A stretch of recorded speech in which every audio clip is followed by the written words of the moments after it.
குட்டீஸ் எல்லாருக்குமே வந்து பார்த்தீங்கன்னா, ஒரு சிறப்பான வணக்கங்கள்ப்பா. வீடியோக்குள்ள போறதுக்கு முன்னாடி 7த் ஸ்டாண்டர்ட் ஓகேங்களா? முழு ஆண்டு பொதுத் தேர்வுக்கான மாடல் கொஸ்டின் பேப்பர் தான் வந்து பார்க்க போறோம். பார்க்கறதுக்கு முன்னாடி 60க்கு 60 ரொம்ப ஈஸியா வந்து எடுத்துறலாம். ஓகேங்களா? வாங்க வீடியோக்குள்ள போகலாம். பேரண்ட்ஸ் ஆல்சோ இந்த வீடியோ வந்து ஃபுல்லா வந்து பார்க்குமாறு கேட்டுக்கொள்ளப்படுகிறது. வாங்க இப்ப வீடியோக்குள்ள போயிடலாம். ஓகேங்களா? ஃபர்ஸ்ட்டு வந்து பாருங்க. என்ன குடுத்திருக்கிறாங்க? சரியான விடையை தேர்ந்தெடுத்து எழுதுக. ஃபர்ஸ்ட் 5 வந்து பார்த்தீங்கன்னா, சரியான விடையை தேர்ந்தெடுத்து எழுதுக அப்படின்னு சொல்லிட்டு குடுத்திருக்கிறாங்க. அடுத்த 5 கோடிட்ட இடத்தை நிரப்புக.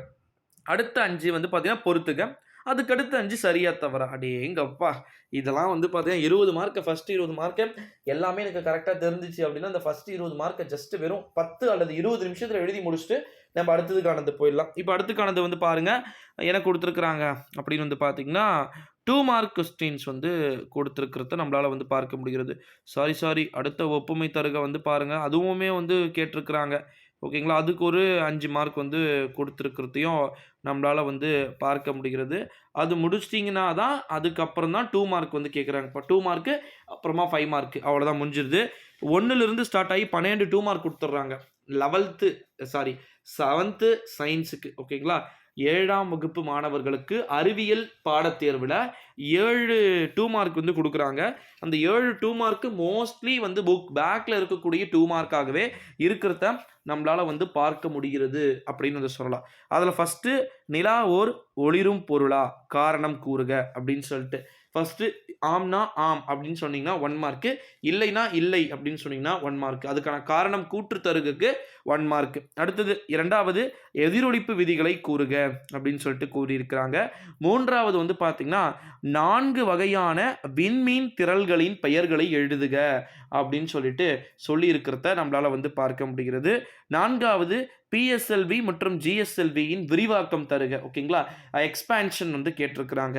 அடுத்ததா வந்து நெகிழி பொருட்கள் வெவ்வேறு பண்புகளையும், குணகங்களையும் எங்கனம் பெறுகின்றது அப்படின்னு சொல்லிட்டு கேட்டிருக்கிறாங்க. 6த் எஸ்ஆர் கொள்கை என்றால் என்ன? 7வது எரிதல் வெப்பநிலை என்றால் என்ன? 8வது செரிகல்ச்சர் டெஃபனிஷன் வரையறுக்க அப்படின்னு சொல்லிட்டு கேட்டிருக்கிறாங்க. 10வது பட்டின் ஏதேனும் 3 பயன்பாட்டை எழுதுக அப்படின்னு சொல்லிட்டு குடுத்திருக்கிறாங்க. டிஸ்அட்வான்டேஜையுமே வந்து நீங்க எழுதுங்க. ஓகேங்களா? ஃபேவரபிள் அப்புறமா டிஸ்அட்வான்டேஜையும் வந்து எழுதுங்க. அடுத்தது 11வது வலது இசைவு என்பது யாதுன்னு கேட்டிருக்கிறாங்க. 12வது விலங்குகளிடம் இருந்து கிடைக்கும் 2 வகையான இழைகள் யாவை அப்படின்னு சொல்லிட்டு கேட்டிருக்கிறாங்க. பிழைகள் அல்ல, இழைகள். ஓகேங்களா? அடுத்தது சுருக்கமாக விடையளி. 5 டீட்டெயில் குடுத்திருக்கிறாங்கப்பா. ஓகேங்களா? அந்த 5 டீட்டெயில 3 எழுதுனா போதும். எதனா 3 எழுதுனா போதும். 15 மார்க். அவ்வளோதான். 60 மார்க் ஃபினிஷ்டு. எப்படி 60 மார்க் ஃபினிஷ்டு அப்படின்றத வந்து பாருங்க. 1 மார்க்கே கிட்டத்தட்ட 25 மார்க் வந்து கேட்டுர்றாங்க. 2 மார்க் 35, 45 அப்புறம் லாஸ்ட் வந்து 5 மார்க் ஒரு 3 அப்போ 15 அப்போ எவ்வளோ? கிட்டத்தட்ட அதுவே ஆயிப்போதா? 60 மார்க் கிட்ட. ஃபர்ஸ்ட்டு வந்து பாருங்க 5 மார்க்ல நிழல் என்றால் என்ன? நிழலை உருவாக்க தேவையான பொருட்கள் யாவை? நிழலின் பகுதிகள் யாவை? நிழல் என்றால் என்னைக்கு வந்து பார்த்தீங்கன்னா 2 மார்க்கு. நிழலை உருவாக்க தேவையான பொருட்களுக்கு 2 மார்க்கு. நிழலின் பகுதிகள் எவை அப்படின்னு சொல்றதுக்கு 1 மார்க். டோட்டலா சேர்த்து 5 மார்க். அடுத்தது 2வது செயற்கை இழைகளின் பண்புகளையும் வரம்புகளையும் பட்டியலிடுக. 1 பேஜ் ஃபுல்லா எழுதினாலே வந்து போதும்பா நீங்க. ஓகேங்களா? அடுத்தது 3வது மெழுகுவர்த்தி கடலின் கடல் இல்ல சுடர். ஓகேங்களா? அது பிரிண்டிங் மிஸ்டேக்கு. மெழுகுவர்த்தி சுடரின் படம் வரைந்து பாகங்களை குறிக்க அப்படின்னு சொல்லியிருக்காங்க. எனக்கு தெரிஞ்சு இந்த ஃபர்ஸ்ட் 3மே நீங்க எழுதிடலாம். செப்பதான். 4வது வந்து பாருங்க, கம்பளியின் சிறப்பம்சங்கள் 3னை கூறுக. 3 பாயிண்ட் எழுதுறீங்க. அழகா 3 மார்க்.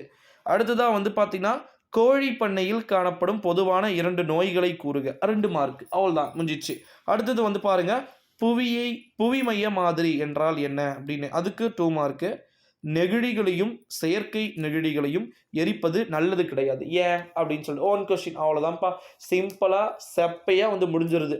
இது வந்து பார்த்தீங்கன்னா 7th ஸ்டாண்டர்ட் சயின்ஸ், அதாவது 7ஆம் வகுப்பு மாணவர்களுக்கான அறிவியல் மிக மிக முக்கியமான வினாத்தாள் வடிவமைப்பு, அதாவது பேஸ் அப்படின்னு சொல்லலாம். ஸோ வெயிட் பண்ணி பார்க்கலாம் நண்பர்களே. இந்த வீடியோவை உங்கள் ஃப்ரெண்ட்ஸ் அண்ட் ஃபேமிலி எல்லாருக்குமே வந்து மோஸ்ட்லி ஷேர் பண்ணிக்கோங்க. ஏன் அப்படின்னா இந்த வீடியோ ரொம்ப ரொம்ப இம்பார்ட்டன்ட்ன்றத நீங்கள் புரிஞ்சுக்கோங்க. ஓகேங்களா? இந்த வீடியோவை எல்லாருக்குமே வந்து ஷேர் பண்ணிவிடுங்க நண்பர்களே.